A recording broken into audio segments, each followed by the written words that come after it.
આજે મને એવું લાગે છે કે હું કામ પતાવીને વહેલી નવરી થઈ ગઈ હતી. 10:30 તો હું ફ્રી થઈ ગઈ હતી મસ્ત.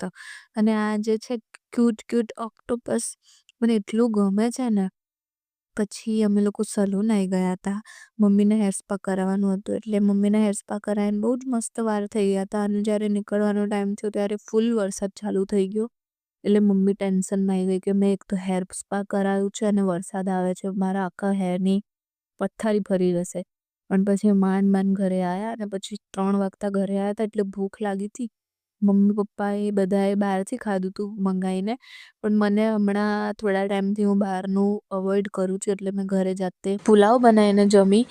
મસ્ત છાશ અને પુલાવ ખાધું. 3 સાડા 3 મેં ઘરે આવીને બનાવ્યું એટલે 4 સમથિંગ થઈ ગયા હતા. એટલે મારે જમતા 4 વાગી ગયા હતા. પછી જમતા પપ્પા જોડે વાત કરી અને પછી થોડીક થાકી ગઈ હતી એટલે ઊંઘતા થોડી સ્કિન કેર કરી લીધું, ફેસ માસ્ક લગાવી દીધું. પછી સૂઈ ગઈ. 6 વાગે ઉઠી.